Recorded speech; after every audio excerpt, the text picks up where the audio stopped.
jobs.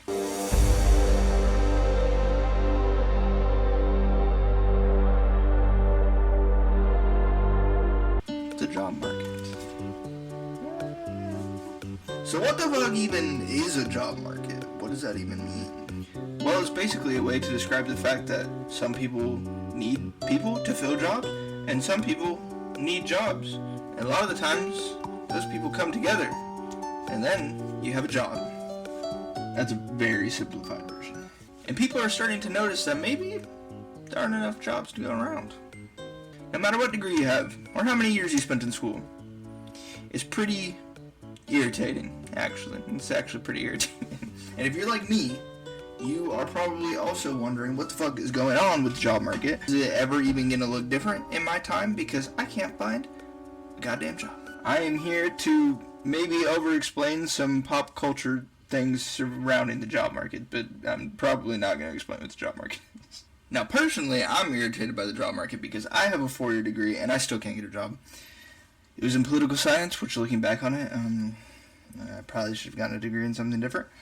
But I just followed my passion, you know? That's kind of what I was told to do. The current job market is doing very poorly. And that's based on empirical evidence from bipartisan research centers that say that the job market is doing poorly. No matter if you're Republican or Democrat, no matter if you like Trump or not, the job market is still not good. I mean, how many people do you know that are struggling to find a job, even though maybe they're college educated, or they have lots of experience, or they're sending out hundreds to thousands of applications a week? Me personally, I've sent out a lot of applications, but sometimes I see some of these posts on Reddit where people have made whole flowcharts for the thousands and thousands of applications they've sent out and have only gotten 2 responses, 1 interview. I can't do that. I can't do that. But it goes deeper than just not being able to find a job. It's disrespectful. These companies are disrespectful. And I mean, we know this. Come on now, companies aren't gonna be good guys. You hear a lot of people, especially older people, or especially business owners, influencers maybe online, who say that nobody wants to work anymore, and Gen Z is like the laziest generation, and they have to make special accommodations for Gen Z because they're trying to manipulate their bosses in the workplace to let them do less work. They're manipulating them into making them do less work. I don't fucking know, man.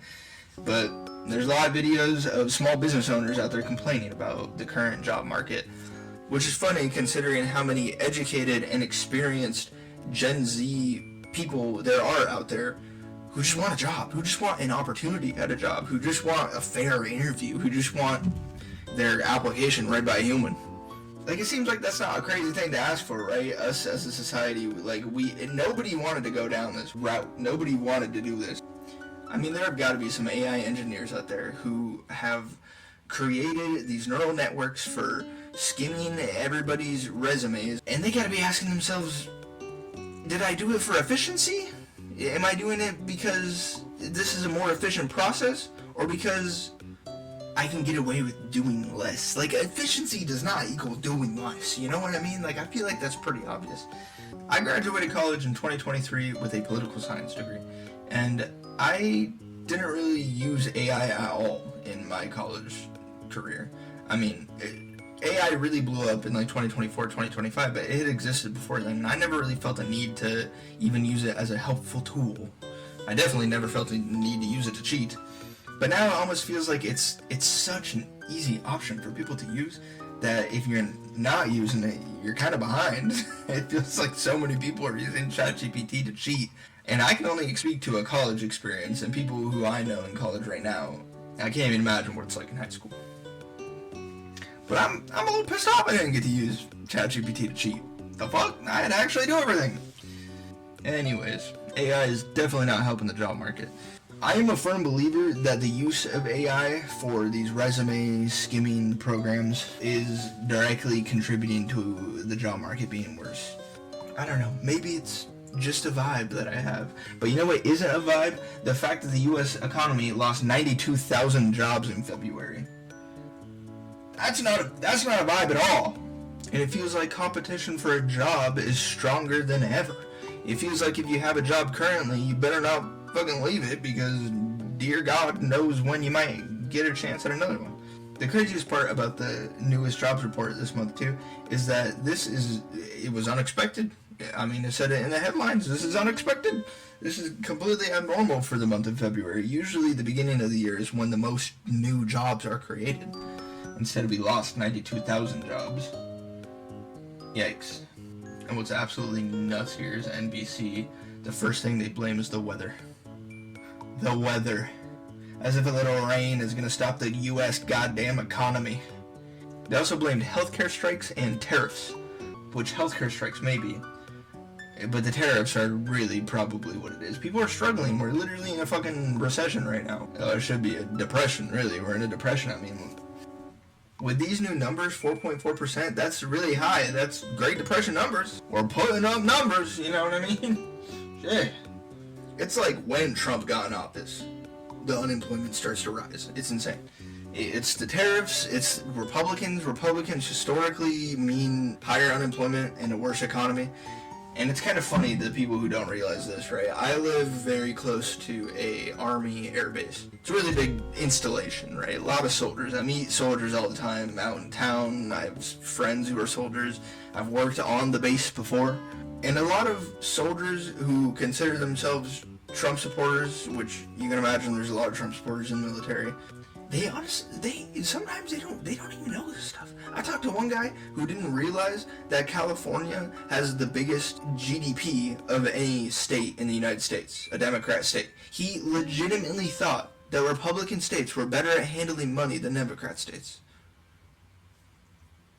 But a 4.4% unemployment rate and 92,000 jobs lost in February, pretty bad.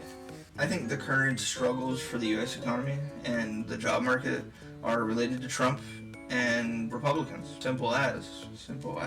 I mean, who would have thought that making everything coming into the country like 100% more expensive would make it more expensive to buy? That's the fucking point. Like, it literally feels like the Trump administration with the announcement of the tariffs was like, alright, your generation and the next 3 generations are fucked. They're fucked. But way down the line, when the world is fucking made of sticks and stones because we've destroyed ourselves with AI and nuclear war, America will be independent on itself. And we won't need our cheap plastic toys from China anymore. Woo!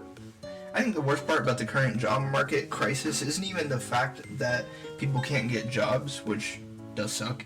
It's the fact that when you do get a job, the job sucks. It doesn't pay enough. It takes your life force out of your body slowly, day by day. Nobody likes it. Nobody likes our current system. And AI was supposed to come around and make stuff better, right? Why do we have to do more work? I saw recently Pete Buttigieg said that we can go down 2 routes with AI. We can create a 4-day work week and people work less because AI is running everything more efficiently for us, or we can let whoever owns the AI build massive amounts of wealth, more so than they probably already have. And me personally, I want a piece of the cake.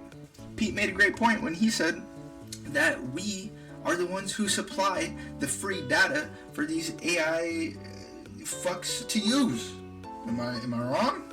And along those same lines, the job market crisis has just made the housing crisis worse. It's made everything worse. People can't afford homes. People, it's hard to get a job when you're homeless. That's another aspect.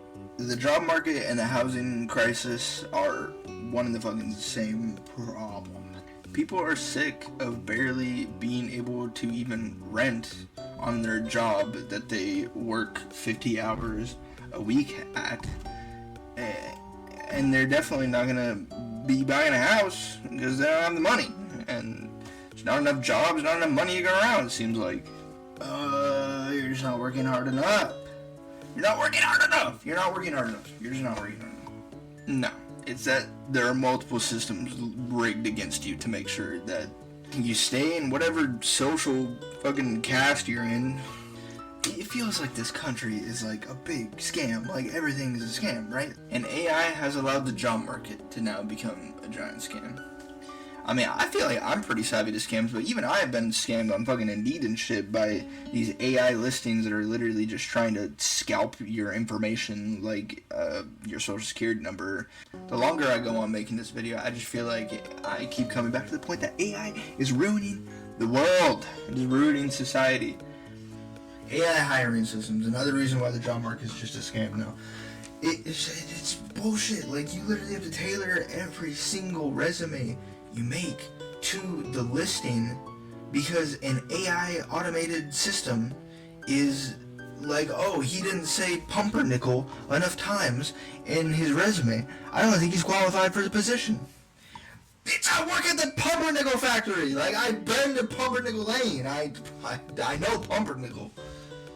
But I call it pumper for short. I call it pumper. Like, if you would have met me in person, you would have realized that I call pumpernickel pumper. And I'm actually a pumper expert. It's seriously so irritating being told that the only way to get hired these days is tailor your resume to the algorithm. Then the algorithm decides you're not a match, and no human literally ever even sees your application. Give me a chance to be miserable for 50 hours a week and not afford rent. Please, I just need the chance. Like, great, once I have a job, wages definitely haven't kept up with, you know, housing prices and rent prices. And I think this is kind of where the mindset comes from of, like, nobody wants to work. It's because the world has gotten so increasingly hard to go about that, yeah, nobody wants to work. It seems like the only people who are claiming that nobody wants to work anymore, or Gen Z doesn't want to work anymore, are people who have a stake in getting other people to work more for them.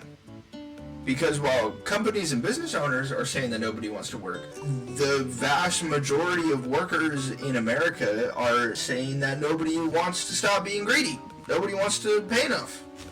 I don't know. I just try to get a couple of these thoughts out there because it's affecting me. It's affecting people I know. I feel like if you're watching this video, it's probably affecting you. It's probably affecting people you know. I think we're all pretty tired of it, pretty over it, to be honest. Because we just want to be able to thrive. We just want to have the opportunity to thrive, right? And as for solutions, I mean, we all know policy is going to be probably the biggest solution, right? We need affordable housing. We need corrections on the tariffs. We need corrections on the current market. But I would say another one that you can personally do in your life is, of course, keep trying, keep applying, always be tinkering with your resume, making sure it's the best possible version of it you can put out there. Always sell yourself. And I'm going to offer a piece of advice here that I don't often see other people bring up, and that is to apply in person. Maybe that's just networking. Even places where you don't know anyone, you know, walk into the front desk, the receptionist, ask if you can have a meeting with a hiring manager. I feel like the chance of you getting a job is higher if you walk in and hand an actual person a physical resume and they crumple it up and throw it away. Your chances of getting a job are still better than if you're fucking applying online. Just put yourself out there into the world. Think about where you would want a job as you're going about your daily activities. I got a job as a phlebotomist because I was donating blood one day, and I asked the phlebotomist taking my blood for the donation, I asked her if they were hiring, and she's like, yeah, we're hiring. It just, you know, send in a resume. If you want, you can meet my manager over here. She does the hiring. And I was like, oh, shit. You know, so, like, even though I didn't know anybody walking into that room, I left that day with a possible job, which eventually did turn into a job, which I really loved, really liked it. Just the commute was really bad. Shout out to my old coworkers. So anyways, if you relate to this video at all in any way, if you feel what I'm saying, if you're picking up what I'm putting down, then leave a comment, like, subscribe, do all the things. Especially a comment. Leave a comment if you've had a similar experience to me, and if you're also just irritated and frustrated with the current ongoing. Thank you for watching my video and giving me more of a chance than half of the companies I've applied to have given me. I hope you have a good day.